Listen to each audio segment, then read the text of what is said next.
muy bien. Vamos ahora a este ejemplo que vamos a poner aquí. Vamos a poner dos ejemplos en cuanto a la escritura misma. No lo voy a poner para propósito de que nosotros nos vayamos a pelear o a estar tratando de debatir sobre qué es lo correcto, qué no es lo correcto. Nada más que podamos darnos cuenta cómo se está procediendo hermenéuticamente en cada caso. Ese es el punto, que logremos identificar la hermenéutica en cada caso, y es la hermenéutica del mismo proponente, Darrell Buck, pero vamos a ver una cosa interesante en estos dos ejemplos. Primero, ejemplo de crítica contra el dispensacionalismo clásico y el dispensacionalismo revisado. Vamos a ver en qué va Darrell Buck a criticar esta interpretación. Dice así, es la interpretación de Joel 2, 28 al 32. Aquí tenemos la promesa en el Antiguo Testamento.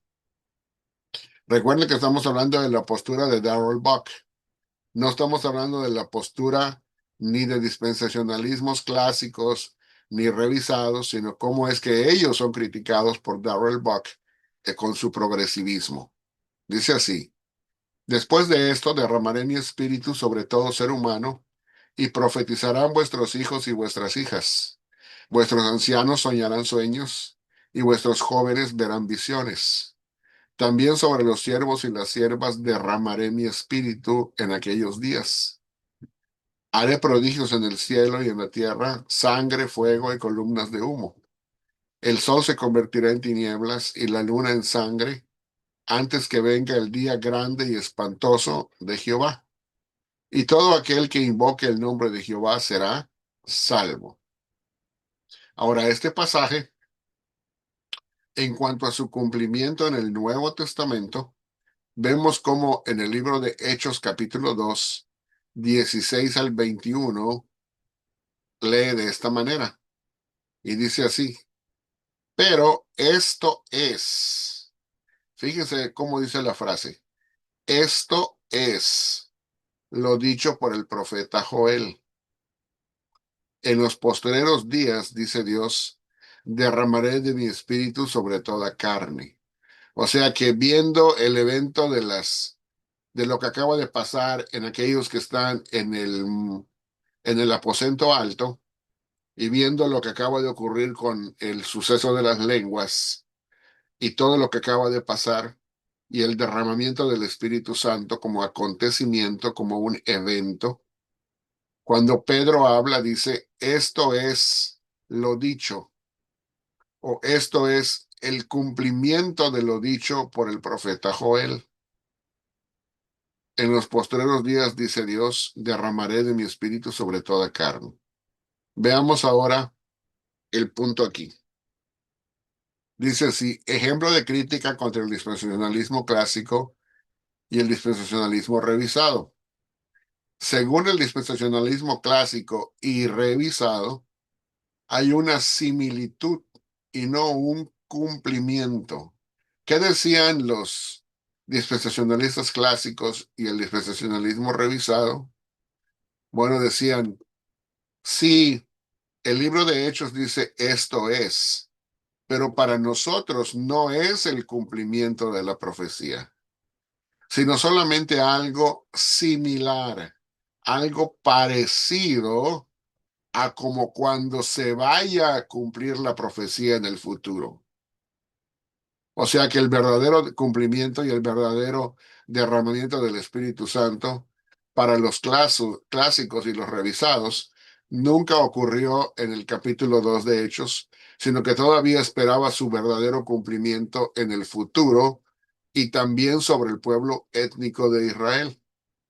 Por eso dice así, el derramamiento del Espíritu Santo en el día de Pentecostés no es el cumplimiento de la profecía de Joel 2, dada en el Antiguo Testamento, sino que solo fue algo similar o parecido al verdadero derramamiento que ocurrirá en el futuro en el Israel étnico y nacional. ¿Por qué decían ellos esto? Porque cuando uno lee la escritura, fíjense cómo dice,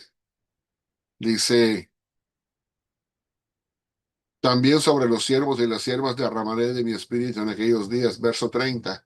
Haré prodigios en el cielo y en la tierra, sangre, fuego y columnas de humo. El sol se convertirá en tinieblas y la luna en sangre, antes que venga el día grande y espantoso de Jehová. Entonces decían ellos, si esto no se cumplió simultáneamente en forma literal con el derramamiento del Espíritu Santo, entonces si no se cumplió literalmente y estaba aquí, ellos lo interpretan de manera literal y estaba para cumplirse al mismo tiempo, en el mismo tiempo, si esto no pasó, entonces lo otro tampoco pasó. De ahí que sacaron que era una similitud o algo parecido, pero que el verdadero derramamiento ocurriría cuando también en un sentido literal ocurra que al sol le va a pasar tal cosa y a la luna le va a pasar tal cosa y la columna de fuego se va a presentar en tal lugar, en fin. Cuando ocurra todo eso, entonces el verdadero derramamiento estará ocurriendo. Y como se ha presentado eso, pues entonces todo está para el futuro. Es así como se había razonado. Pero según el dispensacionalismo progresivo, dice, no fue una similitud, sino que fue el verdadero cumplimiento. Es lo que dice Darrell Buck. Los creyentes en Jesús de origen judío del primer siglo después de Cristo eran el remanente judío que inició la iglesia del Nuevo Testamento y que perteneció a ella. Como fundadores y parte de esa iglesia creyente, experimentaron el verdadero cumplimiento de la profecía de Joel capítulo 2, el derramamiento del Espíritu Santo prometido. Y fíjense, según su hermenéutica complementaria, dice así, por extensión, el resto del mundo entero creyente en Jesús, o sea, los gentiles, viene a experimentar los beneficios del derramamiento del Espíritu Santo. En este caso, fíjense qué es lo que hace Darrell Buck. ¿Cuál es el lente hermenéutico que usa? Que el Antiguo Testamento, o sea, la profecía de Joel, es interpretado por el Nuevo Testamento. Y el Antiguo Testamento se sujeta al Nuevo. ¿Por qué? Porque el Nuevo dice esto es. Aquí sí utiliza esa regla. El Antiguo Testamento es interpretado por el Nuevo. Y de esa forma corrige la interpretación más literal que hizo el dispensacionalismo clásico y el revisado. Ahora fíjense qué es lo que va a pasar en el siguiente pasaje y cómo entonces ocurre la inconsistencia. ¿Cuál es la inconsistencia en el dispensacionalismo progresivo? En el lente hermenéutico. Fíjense, el Antiguo Testamento es interpretado por el Nuevo. O sea que Hechos interpretó a Joel y se sujeta a él. Ahora vamos a ver qué pasa en el siguiente. Ahora vamos a ver cómo critica el dispensacionalismo progresivo, critica la teología del pacto tradicional y también critica al pactualismo progresivo. Fíjense de esta promesa, dice así. En Génesis 15 del 18 al 21, igual el mismo patrón. Vamos a ver la promesa y luego el cumplimiento en el Nuevo Testamento. Dice, aquel día hizo Jehová un pacto con Abraham diciendo, a tu descendencia daré esta tierra, desde el río, o sea, el arroyo de Egipto, hasta el río grande, el Éufrates. O sea, estamos hablando desde el arroyo, el Wadi de Egipto, que es el que está justo donde acaba la franja de Gaza, hasta el río grande, el Éufrates. Y dice la tierra de 10 territorios nacionales, territorios que pertenecían a 10 naciones. La tierra de los ceneos, los ceneseos, los cadmoneos, los eteos, los fereceos, los refaitas, los amorreos, los cananeos, los jerjeseos y los jebuseos. 10 territorios nacionales. Esta es la promesa en el Antiguo Testamento. Esto no es todo el mundo, esto además es una franja de tierra. Pero fíjese cómo dice en Romanos 4:13, según el cumplimiento en el Nuevo Testamento. Este es Pablo haciendo esta interpretación según el Espíritu Santo, igual que Pedro lo hizo según el Espíritu Santo en Hechos. Dice aquí Pablo, la promesa de que sería heredero del mundo, no dice de la tierra prometida, sino del mundo.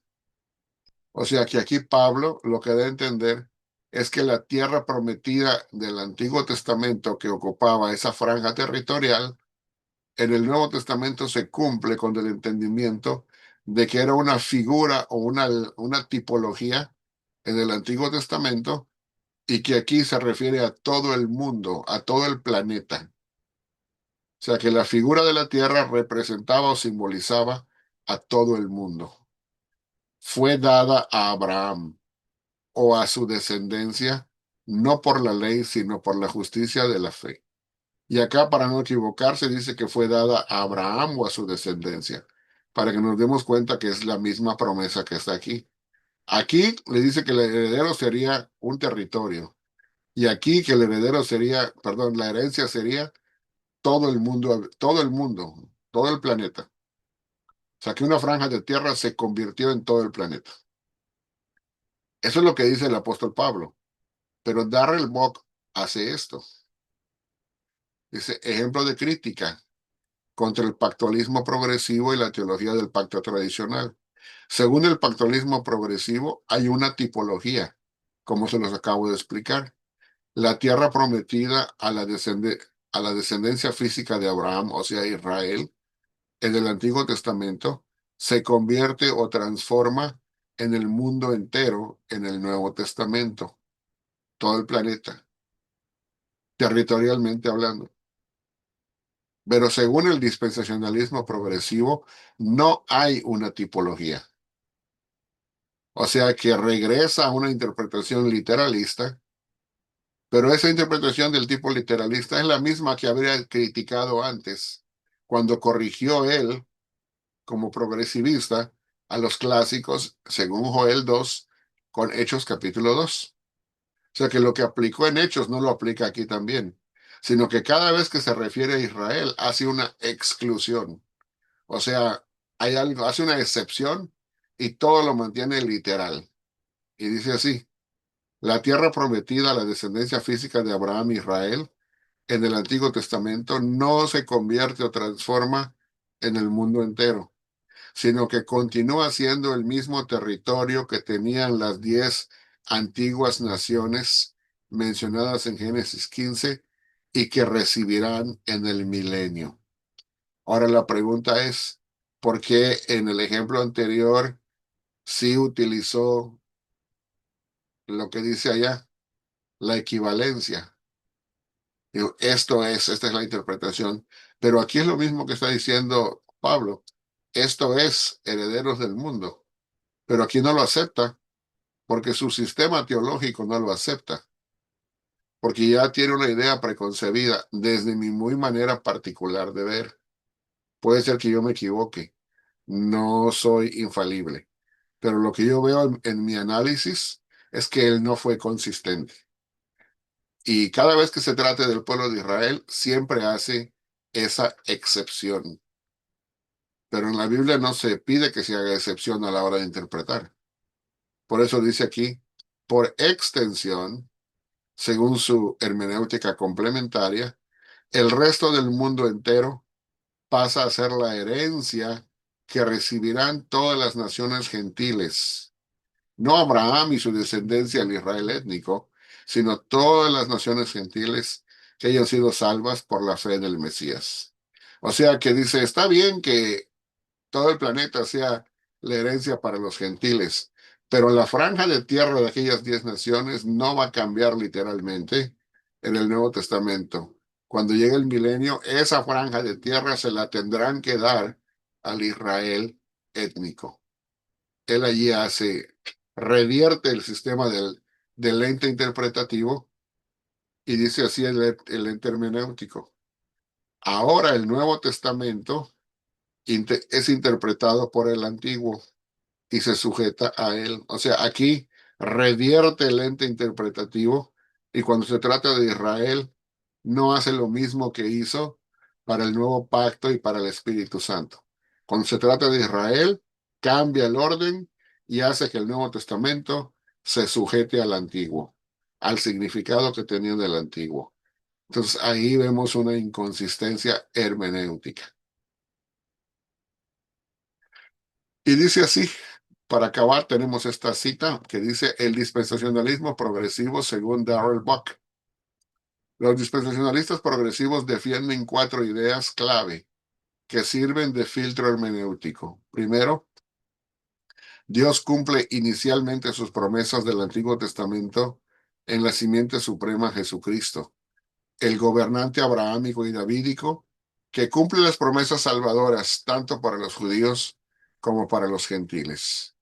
Dos, la inclusión que Dios hace de los gentiles en el pueblo único de Dios no cancela sus promesas a la nación de Israel. Tres, perdón, el pueblo de Dios, judíos y gentiles, son uno en Cristo.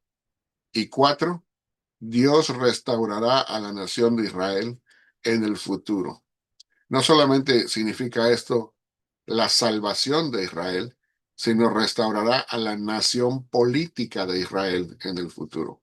Es lo que quiere decir. Y esto viene de la pregunta 17 del libro, respondida por Oren R. Martin. El libro se llama 40 preguntas sobre la teología bíblica, de Jason DeRucci, Oren Martin y Andrew David Naselli. Los tienen allá de la página 174, editorial Portavoz, publicado en el 2023. Acá tenemos la figura del dispensacionalismo progresivo en cuanto a su entendimiento, desde lo que es la creación hasta lo que es la consumación literal en la Nueva Jerusalén, una nueva creación consumada. Y pues ya lo habíamos visto esto también en la clase anterior.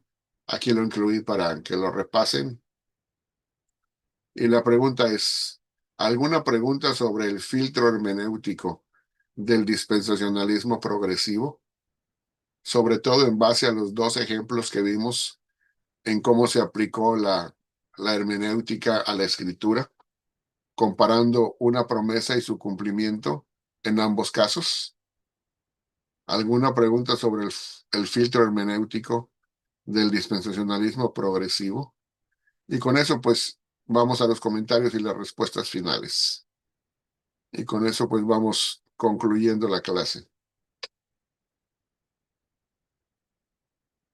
Sí, mis hermanos. Andrea.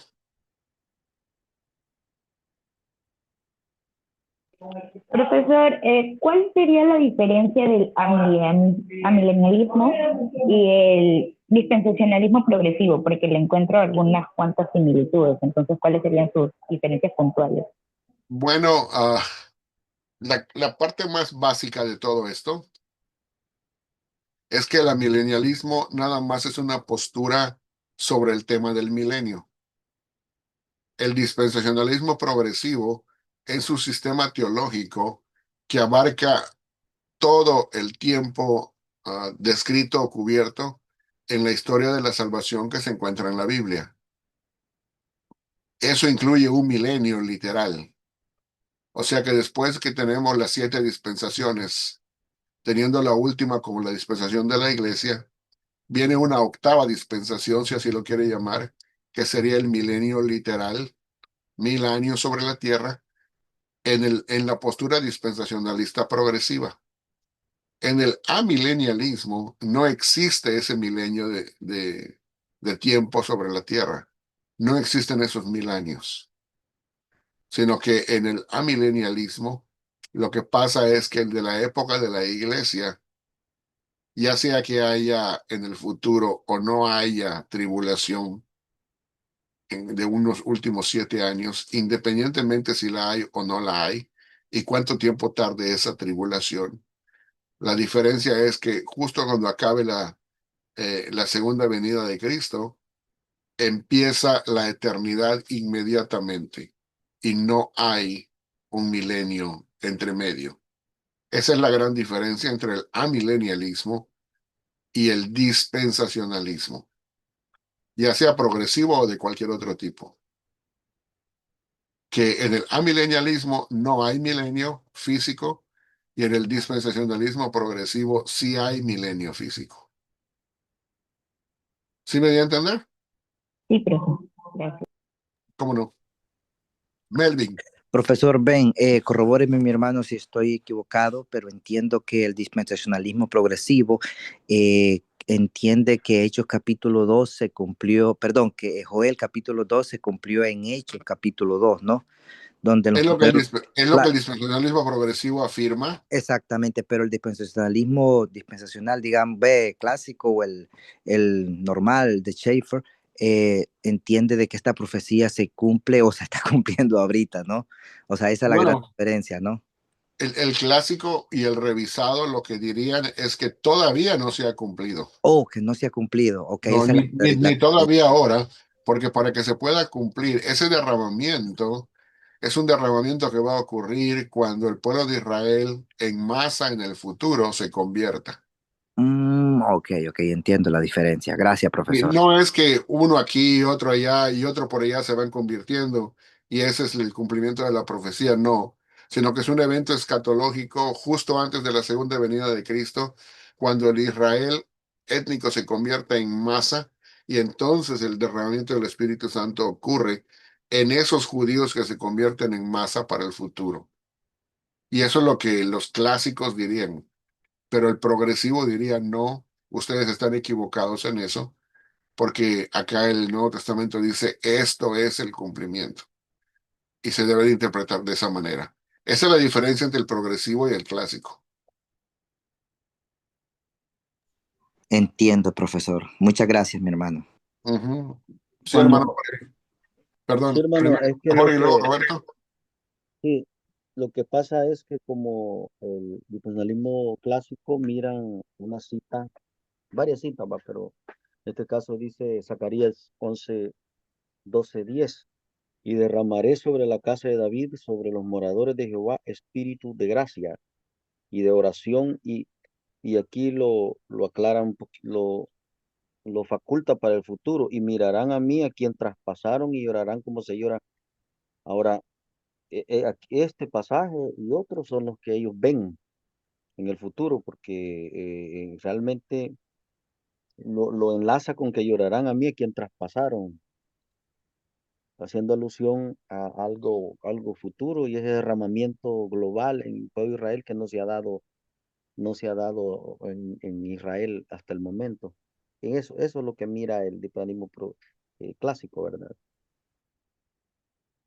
Gracias, hermano Jorge. Sí, hermano Roberto. Yo creo que había escuchado un poquito sobre, o sea, en mi iglesia se enseña dispensacionalismo revisado y siempre se ha enseñado que el cumplimiento de Hechos 2 dice que es como un cumplimiento parcial, como el ya, pero todavía no, creo que es así. Ajá. Esto tiene un cumplimiento en hechos, pero no es completo. Entonces, en el caso del dispensacionalismo progresivo, dice que esto se cumplió hasta qué versículo exactamente, porque lo que sigue después, tanto en el pasaje de Joel, que habla de juicio, eso no se menciona en Hechos 2. Entonces creo que en el dispensacionalismo revisado dicen eso, como bueno, se cumplió hasta aquí, pero de aquí para abajo eso no ha ocurrido, sobre que la luna se convirtió en sangre y todo eso. Así lo explican, por lo menos yo me congrego. Ahora, cuando habla de Hechos 2, que habla de derramaré mi espíritu sobre vuestra carne y vuestros hijos y todo eso, habla de los postreros días. Si esto tiene un cumplimiento como el dispensacionalismo progresivo plantea, esos postreros días eran los postreros días de hechos o son los postreros días que vienen cuando Cristo venga, porque desde la perspectiva del autor de hechos, en ese postrero tiempo es en ese momento, no algo futuro. ¿Me explico? Sí, buenísimas preguntas. Y como dice usted, el dispensacionalismo revisado, con lo que, viendo el problema que el dispensacionalismo clásico tenía, de ponerlo todo para el futuro, porque el clásico tiene una escatología totalmente futurista. Entonces, viendo que es un extremismo el futurismo que tenía, entonces empiezan a revisarlo y entonces empiezan a conceder cumplimientos iniciales o parciales de la profecía, como bien lo marcó usted, mi hermano. Y pueden decir, y eso se cumplió hasta aquí, es parcial o inicial porque se cumplió hasta aquí, porque la parte que tiene que ver con la columna de humo y el sol y la luna y todo eso no se ha cumplido y eso tiene que ser para el futuro, ¿verdad? Eso aguarda hasta el futuro. Esa sería la postura no solamente del revisionismo, sino también del progresivismo. Hay esa tendencia a decir que en el futuro hay una parte que se va a cumplir sobre esa profecía, pero no niega el cumplimiento del derramamiento del Espíritu Santo. O sea que lo que tenemos que ver es que el progresivismo estaba corrigiendo a los clásicos, ¿no? No estaba peleando en contra de otras teologías, sino que estaba corrigiendo su propio campo a los que son clásicos y a sus predecesores, ¿verdad? Entonces, en ese sentido, el Espíritu Santo ya fue derramado y se considera como un derramamiento per se, como que lo que se dice allá ocurrió y eso es todo. Ahora, mi pregunta para todos los que son dispensacionalistas, de cualquier campo que sean, es esa cosa que dice allá sobre el sol, la luna, la columna de fuego, todo eso, ¿es algo que debe interpretarse literalmente o literariamente? Se los dejo de tarea, ¿ok? Se debe de interpretar literalmente o literariamente, ¿ok? Habrá que revisar las dos. Las dos. Ajá, para ver qué ¿Cuál es significa la cada buena? una de las interpretaciones, Ujú. ¿verdad? Y si no saben cuál es la diferencia entre cada una de las dos cosas, les recomiendo que busquen un curso que tengo en mi canal que habla de eso, ¿verdad? Y hay una serie que se llama ¿Qué significa interpretar la Biblia literariamente? Son 4 videos pequeñitos, pero que le van a dar una visión más amplia de lo que significa interpretar la Biblia literariamente, ¿verdad? Y eso ¿Dónde, nos va a abrir el campo nos va a dónde, abrir el campo de interpretación, ¿verdad? dónde pueden poner esos enlaces para por lo menos saber dónde ir o vamos directamente al canal y buscamos? Lo pueden buscar en la lista de reproducción. En los playlists ahí pueden encontrar, hay una que se llama Cómo leer la Biblia y ahí la van a encontrar. De hecho, tiene una portada como de color rojo donde hay una muchacha, una joven que tiene el pelo corto y que tiene una Biblia enfrente en la figura. Esa es donde van a encontrar esos vídeos. ¿Ok? Am, Gracias. bueno, ¿alguna pregunta más? ¿Algún comentario más? Sí, hermano Benjamín, Sí, bueno, de hecho el sistema histórico gramatical que nosotros vemos, creo que por eso dice histórico, la historia, la cultura y gramatical, ver las palabras, y hay más de 250 figuras literarias que nosotros tenemos que tomarlas en cuenta, ¿verdad? Sin obviarlas, pero yo estudié por ahí que hay un autor que dice que aunque aunque la figura, aunque pueda ser una figura literaria, pero hay que ver en su contexto la teología. Hay que ver, claro, nosotros entendemos que tenemos bastantes géneros literarios en la Biblia, ¿verdad? Y hay que y respetarlos. eso implica Ujú, mucha diferencia, sí. ajá, pero también los hermenéuticos dicen, ¿verdad? La primera regla dice que hay que interpretar la Biblia literalmente, a menos, dice, que haya una figura, ¿verdad? Y de allí dice que hay que ver el contexto, tanto teológico y el contexto histórico en el cual se dijeron esas palabras, porque a veces las palabras pueden significar una cosa, pero cuando vemos ya el contexto, ya significa otra cosa. No sé si usted, o más o menos, usted podría explicarlo, cómo es que usted mira así en unos 10 minutos, cómo ve usted que hay que interpretar ya literariamente. O sea, me da a entender como que usted solo mira del punto de vista literariamente, pues no ve los otros puntos, pero no sé si estoy equivocado. O si usted podría Sino, explicarlos. cuando decimos literariamente, nada más estamos tratando de enfatizar la última palabra de todo un combo, por así decirlo. Como cuando uno va a comprar al McDonald's su comida y le pide un combo, ¿verdad? El combo es ya viene compuesto de todo lo que trae la comida, las papitas, la hamburguesa, la bebida, en fin, es su combo, ¿verdad? Entonces, cuando decimos literaria, es nada más para dar a entender para no decir toda la lista, ¿verdad? Pero estamos hablando de cuatro cosas básicas. Primero, obviamente estamos de acuerdo con todos los demás en interpretar la Biblia de una manera histórica, de una manera gramatical. Por eso el método se llamaba gramático literal. Pero luego, cuando hablamos de literal, mucha gente no entiende bien lo que significa literal. Entonces, ah, creo que lo primero que hay que corregir ahí es que la palabra literal debe ser de una manera contextual, ¿verdad? En contexto. Lo que dice antes, lo que dice después. El contexto histórico, obviamente, del tiempo en que se escribió la Biblia. No nuestro contexto, sino el contexto del escritor y de los receptores originales. Luego viene también el contexto canónico. Ese contexto canónico es muy importante. En el sentido es en qué parte del desarrollo del canon se encuentra la escritura. O sea, sabemos que la Biblia se va desarrollando en un canon, que son todos los libros que tenemos en la Biblia, pero por ejemplo, si leemos Éxodo, está en una parte inicial del desarrollo del canon, y si leemos Judas, estamos en una parte terminando el desarrollo del canon, ¿verdad? En cuanto a la historia de salvación que se narra dentro del canon.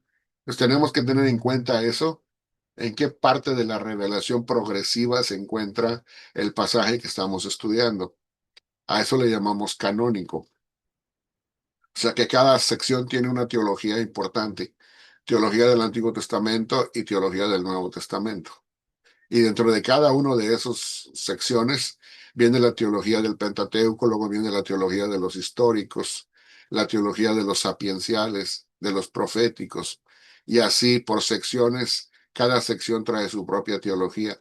Y después por libro, cada libro trae su propia teología. Entonces tenemos que tomar en cuenta todo eso, y eso es el aspecto canónico teológico. Ahora, hay otra cosa, como dijo el hermano, que literariamente implica que hay que tomar en cuenta dos cosas. Una es las figuras literarias que tiene o las figuras del lenguaje de dicción o retóricas, como la sinécdoque, la metonimia, en fin, ¿no? El símil, todas esas figuras que existen, que esas son figuras de dicción. Pero luego los géneros literarios mismos son otra cosa muy importante que hay que tomar en consideración. ¿Qué tipo de género literario es? Si es, por ejemplo, narrativa histórica, si es una ley y si es ley, si es apodíctica o casuística, por ejemplo, si es profecía, ¿qué tipo de profecía es?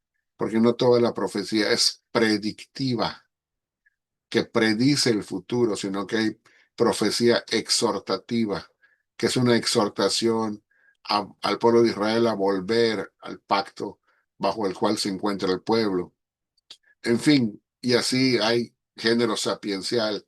El problema que nosotros tenemos es que interpretamos, por ejemplo, con las mismas reglas sin tomar en cuenta el género literario. Aplicamos las mismas reglas para todo, sin tomar en cuenta el género literario, porque, por ejemplo, es imposible que yo interprete el libro de Apocalipsis de la misma manera literal que como cuando leo yo, digamos, el libro de Crónicas. O sea, el mismo género literario nos da a tomar en cuenta que en los dos tipos de literatura son muy diferentes.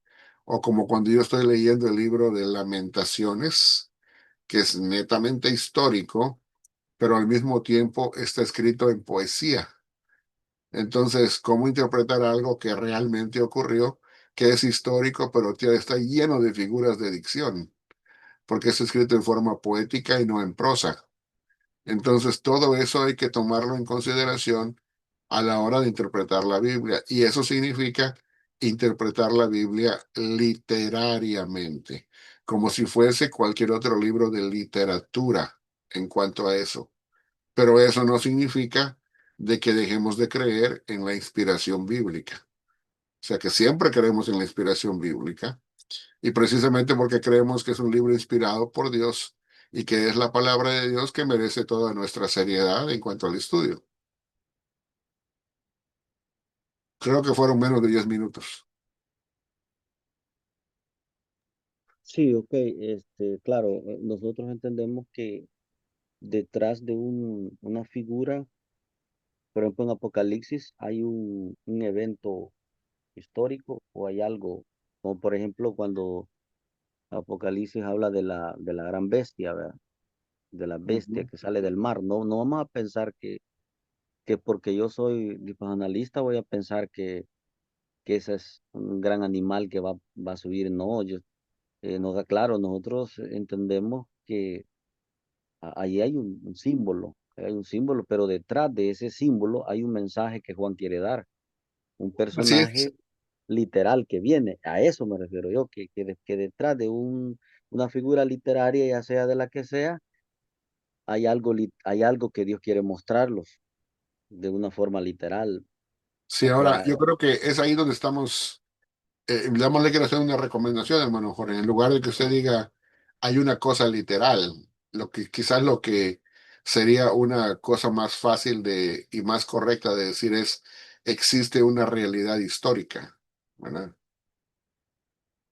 ok, Porque la palabra literal significa diferentes cosas para diferentes personas. Pero yo entiendo que lo que usted me quiere dar a entender es que es una realidad, y va a haber algo que es real y que es históricamente real. claro, eso es lo que quiero decir. Gracias. Ajá, entonces lo mejor es decir, no que hay una cosa literal que va a pasar, sino que hay una realidad histórica que va a ocurrir, ¿verdad?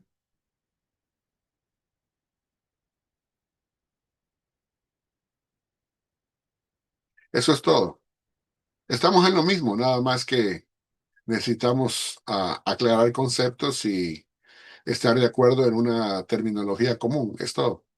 Lo único, hermano Benjamín, es que usted sabe, bueno, cuando uno ya conoce bastante, el detalle está aquí, mire, de que tal vez estaba analizando yo que el mismo método lo utiliza tanto los reformados como diferentes posturas. El mismo método utilizan.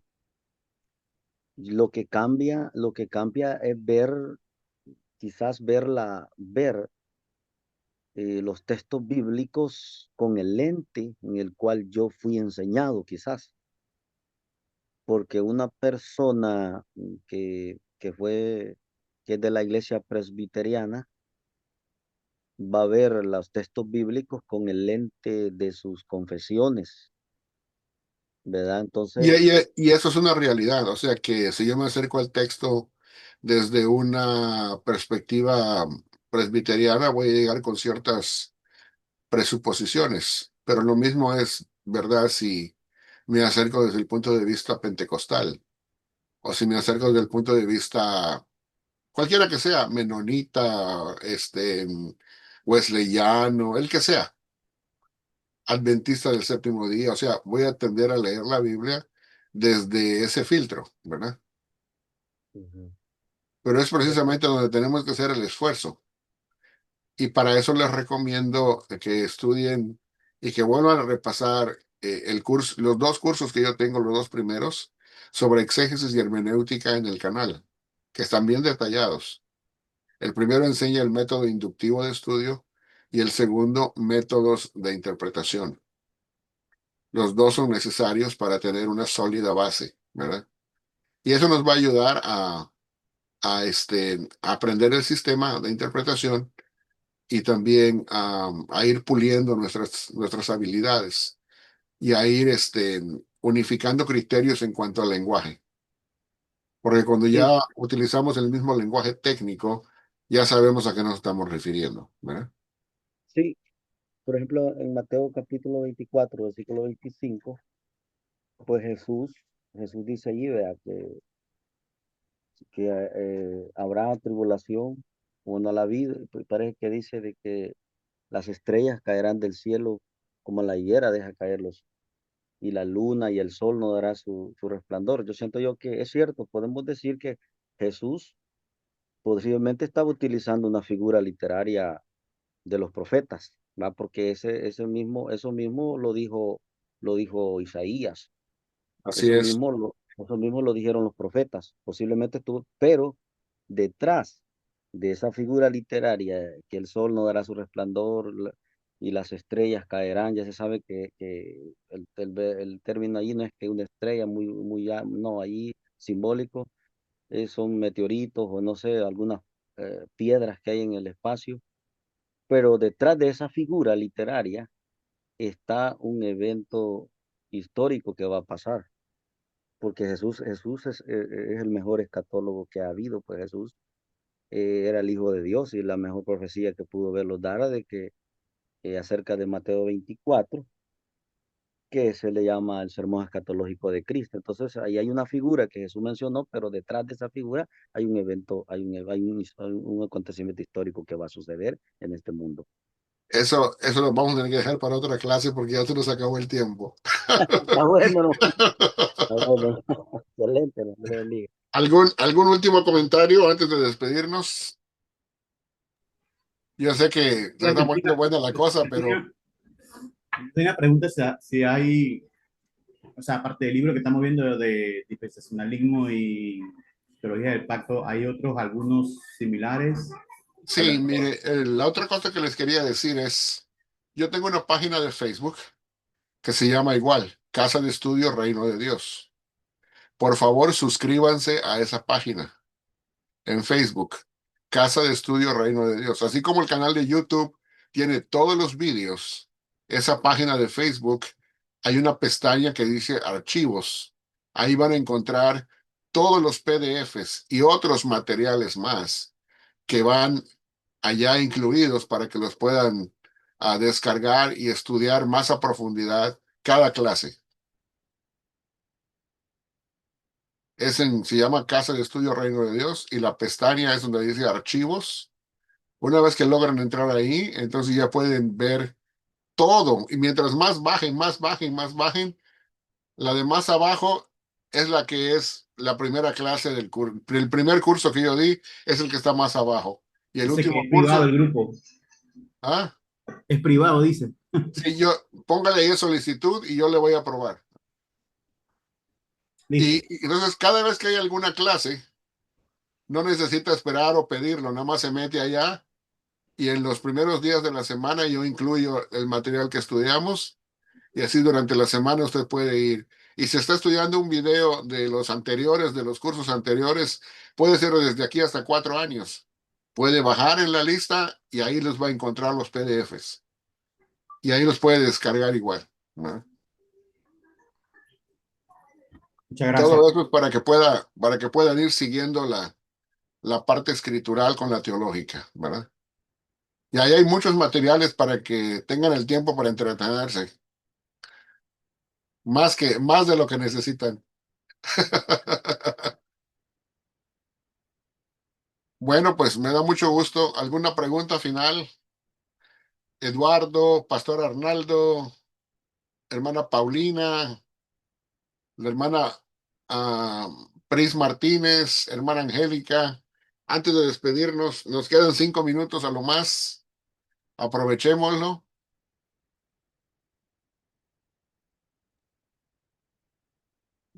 ¿Sí se dieron cuenta de la diferencia del lente interpretativo que tiene Darrell Buck en los dos ejemplos? Pero ellos se darán cuenta de eso. No, claro que sí, claro que se dan cuenta. Es que eso es precisamente la diferencia de su sistema de interpretación. que para ellos, como la promesa que Dios le hizo a Israel de la tierra, la han interpretado literalmente y así aprendieron desde el dispensacionalismo clásico. Pues parte del sistema dispensacionalista es mantener esa distinción entre el Israel étnico y la iglesia. Y parte de mantener esa distinción es precisamente mantener la distinción de la promesa en forma literal. Si ellos dejan ir eso en forma interpretativa, entonces dejan de ser dispensacionalistas. Se convertirían en pactualistas progresivos. Pero esa diferencia literal en cuanto a Israel es lo que hace que se mantengan como dispensacionalistas. Vuelvo a repetir, si está bien o está mal, no está para mí decir. Yo nada más les mostré lo que hasta donde yo puedo ver, ¿verdad? Tampoco es que yo conozca el corazón y la cabeza de Darrell Buck. Nada más sigo lo que dice en su libro, ¿verdad? Pero el libro que estamos utilizando de referencia, vi que son varios autores y esos autores ahí no todos son dispensacionalistas progresivos. Mike Lawrence No, eh, cada uno presenta una postura diferente. al final da un resumen de Al todo. final es como un debate entre los cuatro y al final da un resumen. Y ahorita estamos estudiando uno de esos cuatro, que es Darrell Buck. Pero si ustedes van en las otras clases del curso que ya di, van a encontrar a los otros exponentes también representados en las clases. Listo. Hermano, chicas, ¿alguna aportación? Mm, no, hermano, gracias. Sí, solo aprendiendo algunos detalles. Se me han olvidado varios detalles, pero se me ha refrescado Ajá. Solo un detalle estaba viendo del arrebatamiento, no diferencian mucho, hermano, en ellos. Bueno, Porque Schaeffer es bien así pretribulacionario, ¿verdad? ajá. Y marcan bien también Pentecostés. Sí, la gran diferencia entre los dispensacionalistas progresivos y todos los demás, los clásicos y aún los revisados, no está en el esquema de la semana última de Daniel, ni en el Ya. milenio. La diferencia no está ahí. La Ujú, diferencia está en ver cómo el nuevo pacto sí se cumplió en Cristo en la primera venida y cómo ujú, esas bendiciones incluyeron a la iglesia como un ujú. solo pueblo. Es ahí donde están Amén. las más grandes diferencias, porque los Sí. demás dispensacionalistas originalmente no lo veían así. Ujú. Pero en cuanto Ajá. al arrebatamiento pretribulacional, la última semana de tribulación, el milenio y luego el tiempo de la eternidad, en cuanto a eso todo sigue igual. Oh, entonces, sí. Por eso es que se sigue llamando Gracias. Sí. dispensacionalismo, ¿verdad? Ajá.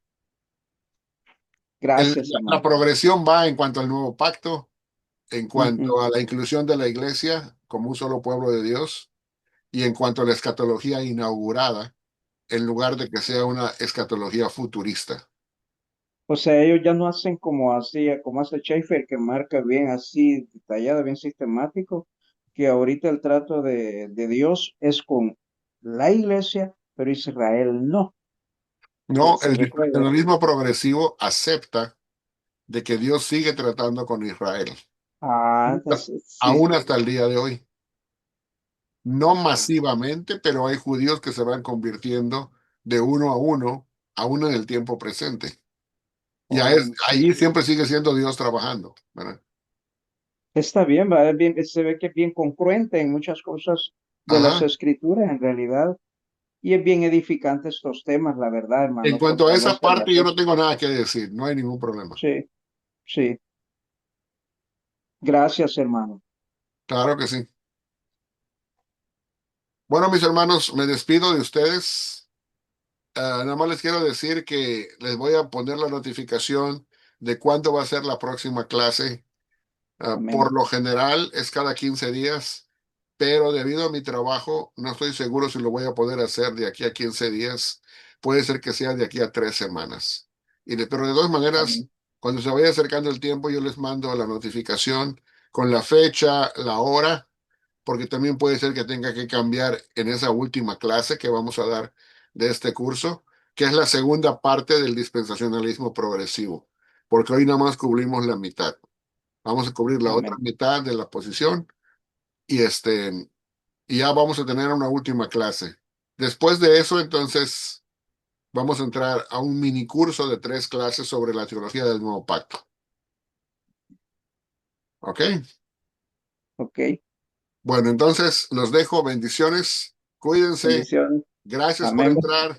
Nos vemos en la Gracias. siguiente clase. Sí. Gracias a usted también. Bendiciones. Gracias. Bendiciones, Gracias, profesor profesor Ben. Benjamín. Gusto Bendiciones a todos saludarles. los hermanos. Amigo Bendiciones, hermano Monero. Jorge. Gracias, Benjamín. Bendiciones, Arenita. Y Bendiciones recuerden a todos. recuerden que tengo otro canal. Si no se han suscrito al de Casa de Estudio Reino de Dios, tengo otro canal que ese es de peras y manzanas. ¿Ok? O sea, ese es bien sencillo, de casi puras prédicas livianas, reflexiones pastorales, va a ser de oración, devocionales, porque de todo nivel de conocimiento hay en la viña de Dios, ¿verdad? O sea, ese Amén. otro es para más suave, para gente que va empezando o que todavía no está al nivel de la teología. ¿Puede Entonces, repetirlo? ¿Puede repetir el canal? se llama Ben Escalante Ministerios. Ben Escalante Ministerios. Son 2 canales que tengo. Casa de Estudio Reino de Dios es de teología y ciencias bíblicas. Y Ben Escalante Ministerios es de prédicas, reflexiones pastorales, devocionales, ese tipo de cosas. ¿Ok? Amén. Bueno, bendiciones a todos. Márquenle ya la campanita de que tienen todas las notificaciones para que no se pierdan de nada. Y estamos en contacto. Listo, profe. Gracias por todo. Ya está hecho todo. Bendiciones, hermano. Bendiciones. Bien. Shalom. Amén. Shalom, shalom.